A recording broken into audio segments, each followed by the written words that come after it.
Bonjour à toutes et à tous et bienvenue sur les News de Noon. Aujourd'hui, ce sera le débrief du match Real Madrid-Osasuna avec cette course un peu à la première place entre le Barça et le Real Madrid. Le Real Madrid avant le match qui avait 2 points d'avance sur le Barça mais une différence de but beaucoup plus faible. On voyait on voit un classico se rapprocher, hein, parce que les matchs prochains, je crois que le Barça se tape le Celta Vigo et nous Retafe. Donc bon, voilà. Avant le classico, il y a encore les matchs de Ligue des Champions entre. Et ça promet un beau classico. Donc du coup là, on pouvait garder quelques points d'avance pour un éventuel faux pas face au FC Barcelone lors du classico. Sauf que ben, ça s'est pas passé exactement comme on l'avait espéré. Un retour de Benzema, un Modric gardé parce qu'il est blessé, un Courtois annoncé blessé. Donc du coup, Lunin qui va faire son entrée en tant que titulaire, gardien titulaire là. Ancelotti lui avait promis d'avoir un peu de temps de jeu. Du coup, ça tombe bien. C'est vrai que c'est la blessure de Courtois, mais c'est vrai qu'il faut faire reposer aussi les gardiens. Et voilà. Pour moi, Lunin est un bon gardien quand même, qui sent bien le jeu, qui sait bien faire. Après, c'est vrai que c'est un remplaçant, un gardien numéro 2. C'est vrai que Courtois, ben, il est irremplaçable. Donc, bon, en partant de là, je me dis, bon, on commence pas avec Valverde, on n'a pas Modric. On a un Chouameni, on a Kroos, on n'a pas toutes les garanties milieu de terrain pour pouvoir faire quelque chose. On a Karim Benzema qui revient. Rodrigo et Vinicius, comme d'habitude, pour pouvoir un peu peser, apporter les flèches, la vitesse et les dribbles. On dribble beaucoup, on fait des passes, on arrive à se procurer quelques petites ballons en phase offensive. Rien de trop embêtant pour l'équipe d'Osasuna, qui, elle, réussit quelquefois à nous placer des petits contres et des petites frayeurs. Justement, des occasions qui vont jusqu'au bout, qui débouchent jusqu'à un tir franc et quelque chose d'accompli en fait. Nous, on a des occasions, mais on n'a pas de tir franc jusqu'à là. On a eu une occasion après avec Karim Benzema qui aurait pu passer à ça d'un but stratosphérique sur une passe de Vinicius, magnifique, hein, mais c'est pas passé. Donc, tout comme le symbole du match où ça peut basculer dans quelque chose de super bien, euphorique, stratosphérique et tout, mais il y a ce petit grain de sable qui vient euh, nous dire que bah, la machine va pas marcher comme ça, comme elle espérait. Euh, on arrive à la 43e minute, à peu près. Le match est sans danger pour les deux équipes. Et là, Vinicius va faire un centre-tir vers la cage d'Osasuna. Et Rudiger est devant, pas très loin de la réception du tir. Et Benzema aussi. Mais ces deux-là sont hors jeu. Le tir va continuer à arquer et va obliger le gardien à se détendre. Mais le gardien ne va pas réussir à se détendre et la balle va passer au fond, ce qui va provoquer le but. Donc, hors jeu ou pas, les deux personnes, Rudiger et Benzema, sont hors jeu. Ils ne faisaient pas action de jeu parce qu'ils n'interféraient pas entre le ballon et le gardien. L'arbitre accorde donc le but de Vinicius. Et là, bon, bah, on se dit c'est bien, c'est parti, on a marqué, ça peut peut-être donner confiance aux autres. Et on n'arrive pas loin de la mi-temps, donc ça rassure, ça nous fait dire que on n'a pas tout fait ça pour rien, on n'a pas beaucoup d'occasions, mais on les met. On repart, on recommence la deuxième mi-temps, et là, on se prend un but. On se prend un but sur un centre à peine effleuré de la tête, et ça lobe le gardien, en fait. Pour moi, ce n'est pas voulu de l'attaquant de, de la mettre, de lober le gardien. Pour moi, il veut la mettre en retrait, ou il la prolonger, surtout. Un autre joueur qui peut se retrouver bien plus loin. Au final, la balle part en direction du but. Lonin, qui est avancé, bah, se retrouve lobé. Ça fait 1-1 et c'est un peu un but de gag, mais c'est à peu près de la même trempe que le but de Vinicius où il y a un instant où on se demande si Rudiger va toucher le ballon alors qu'il est hors jeu ou pas, et du coup voilà, donc ça fait 2 buts, 1-1, ok. Et le match va s'accélérer un peu à la fin parce qu'on se dit bon, on va pas finir sur un 1, on va essayer de mettre la pression. Osasuna commence un peu affaiblir un peu l'intensité, le match se faisant, on se dit bon bah ils vont jouer la défense et ils défendent un peu plus bas. Et effectivement, ça nous laisse plus d'espace et on peut plus attaquer, on fait plus tourner, on récupère beaucoup tout le temps les ballons.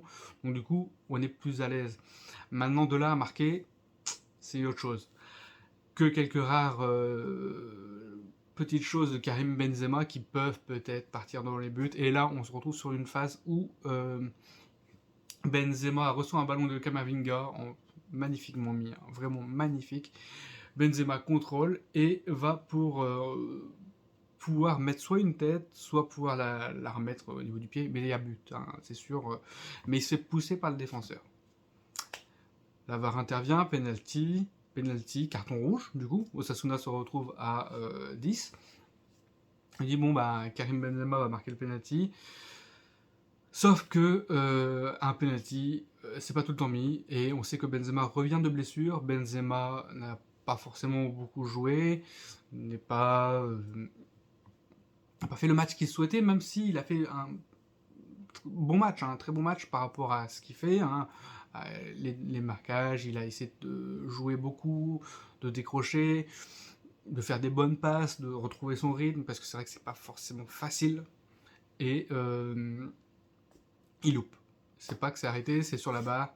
On se dit bon, alors moi j'en voudrais pas à Benzema d'avoir loupé son penalty parce qu'il en a tellement mis, il a tellement mis de chef-d'œuvre que voilà, c'est bon.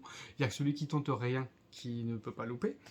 Maintenant, il reste encore du temps à ce moment-là pour pouvoir en mettre. Donc du coup, on voit que Osasuna a mis 5 défenseurs. On va blinder, on va mettre le bus. Ouais, c'est une stratégie hein, en fait, mais c'est bien aussi pour le Real que le Real puisse jouer. Enfin, c'est des équipes aussi qui jouent défense parce qu'en fait à 10 contre 11, tu veux faire comment en fait là, c'est à partir à l'abordage, c'est du suicide pour eux en fait.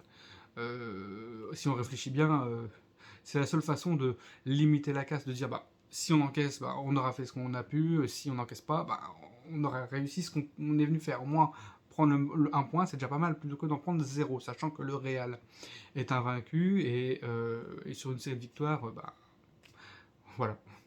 Et donc voilà, donc du coup, Carlo fait rentrer des attaquants, Valverde, Mariano, on fait rentrer tout le monde, Asensio, on a déclenché la cavalerie, on n'a pas vu Hazard hein, non plus. Je sais plus s'il est blessé ou pas, enfin bref, voilà. Bah en fait, voilà. Et on a réussi à être à peu près dangereux, à peu près dangereux. Bon, on avait un peu le feu, on a vu l'intensité de la fin. Moi j'ai bien aimé l'intensité de la fin parce que bon, certes, c'était la pression, c'était la fin de match, l'adversaire était acculé devant son but et tout, mais c'est vrai que j'ai bien aimé cette envie d'aller centrer, de pas trop tenter. Vinicius, on le voyait moins tenter de dribble, mais plus centré pour que quelqu'un puisse couper le ballon en fait. Parce qu'ils ont fait rentrer tellement d'attaquants qu'ils se disaient, bah tiens, je vais peut-être moins faire des trucs. Après, c'est vrai que ça manquait un peu de frappe de loin pour mettre un peu plus de danger.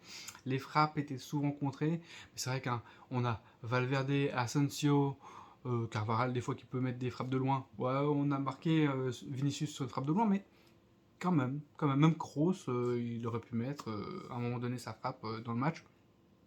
On tente pas trop, on essaye de. Après, bon. C'est un match piège, c'est un match où on a perdu des points, on a perdu 2 points.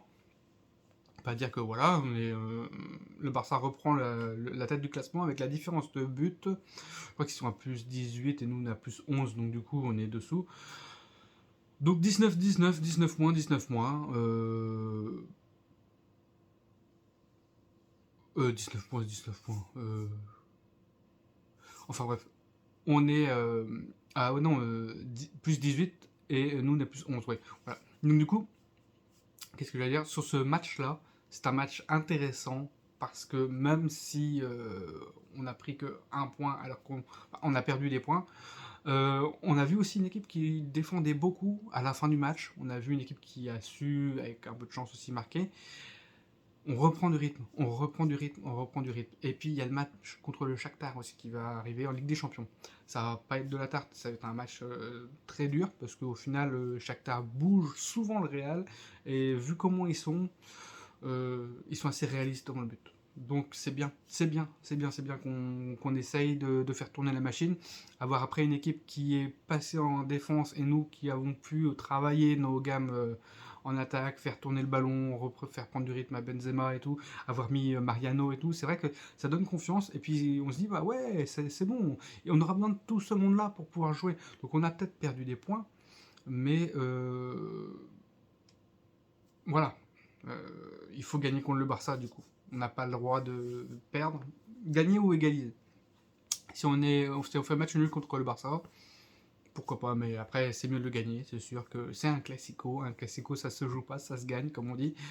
Mais voilà. Voilà tout ce que je peux dire sur ce match un peu décevant de la part du Real, mais on revient de matchs internationaux, donc souvent après ces matchs-là, on est un peu dans le ventre mou, tac, on redescend d'un cran. Les joueurs, le temps qu'ils se réhabituent, il y a des joueurs qui étaient blessés, il y a beaucoup de joueurs qui sont blessés au niveau du Real.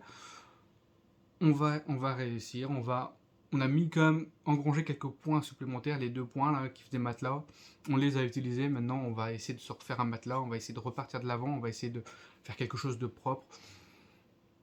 Oui, Benzema a loupé un penalty, c'est pas grave, ça arrive à tout le monde, et je pense qu'il y a beaucoup de penalty qu'il a mis, même la Panenka, où le match était tendu, le réveil, où il venait de 2 penalty loupés aussi, rappelons-nous l'année dernière, en Ligue des Champions, il venait de 2 penalty loupés sur le même match, c'est vrai qu'il en loupe, mais bon, on peut pas reprocher à un joueur de louper. On peut pas, surtout que bon, tout ce qu'il fait en dehors de ça est vraiment stratosphérique. La prochaine vidéo que je vais faire, ne la ratez pas, c'est sur le Ballon d'Or, potentiel de Benzema. Est-ce que Benzema va l'avoir? Si oui, mettez-moi dans les commentaires pourquoi. Bon, j'en parlerai un peu dans la vidéo, puis peut-être que j'expliquerai pourquoi, et puis je réagirai par rapport à ce que vous m'avez mis comme commentaire. Si vous avez des petits joueurs que vous pensez qui vont être sur le podium du Ballon d'Or, enfin sur le podium, voilà, n'hésitez pas à dire, parce que c'est vrai que le classement du Ballon d'Or m'intéresse beaucoup, à savoir qui va être où, à quelle place. C'est vrai qu'avec Haaland qui fait des trucs monstrueux en ce moment, c'est vrai que, bon, les votes sont déjà mis, sont déjà fixes, mais c'est vrai que ça a joué beaucoup dans les têtes. Les saisons qu'ils ont fait, Sadio Mané, Salah, voilà, ces joueurs-là, ils sont vraiment bons. Maintenant, cette saison, ils font pas la saison la plus glorieuse en fait pour eux, comme Benzema. Un petit relâchement, c'est vrai qu'ils ont tellement donné la saison dernière qu'on peut pas s'attendre à ce qu'ils soient sur les mêmes stats, sauf Lewandowski. Lewandowski, chapeau, hors norme. D'ailleurs, le Classico, on va bien voir ce que ça va donner. Un Classico avec Benzema contre Lewandowski. Lewandowski, peut-être déjà Pichichi, peut-être, parce qu'il n'arrête pas de marquer des buts. Après, il y aura un duel à distance, peut-être, avec Haaland, qui met des triplés. Ouais, c'est vrai que c'est pas mal. Hein.